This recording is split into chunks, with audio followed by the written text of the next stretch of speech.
One of the main claims at this occasion is the national determined contributions. We ask the Council to deliver on that. We've been very clear on where we should be for 2035. So that's key because we will be assessing the NDCs at this conference. But beyond that, it is a COP that takes place in a very important forest in the world, Amazonia, and there's also an important message about keeping and preserving biodiversity.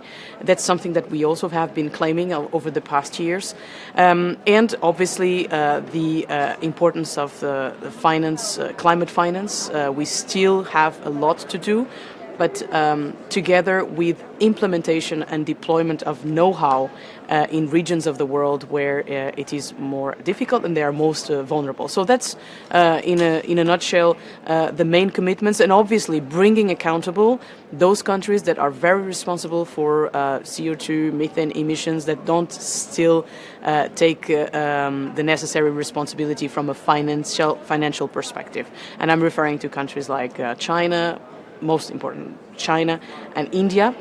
And I would say that it's also a conference where there will be a lot of geopolitics played. The efforts that we are making and the proof that Europe represents as an example of decarbonizing and economic growth will be as well assessed, discussed and debated at COP30. And I hope that in dialogue that we can find the solutions and the commitments from the other geographies in the world to put their efforts, and that we can deliver for the future generations. It's not only about the environment, it's about economy, it's about competitiveness, it's about people. And so I'm very much looking forward for what this conference will bring in such a special place as Amazonia. Well, the European Parliament is a co-legislator. Together with the Council, we make very important decisions. And I can give you one. We are now in the ongoing process of discussing the 2040 targets, and obviously we are also in close connection with the Council. But not only that, we can also be coordinating with the Commission. We have delivered very important results over the past years.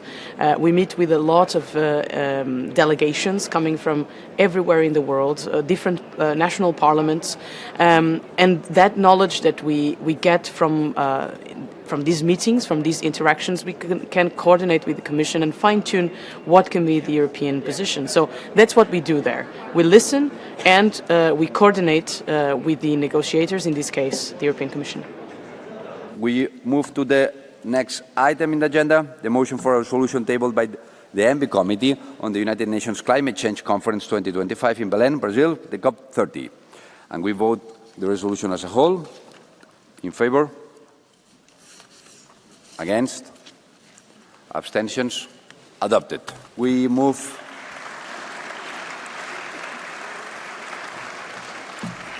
to the next item in the agenda.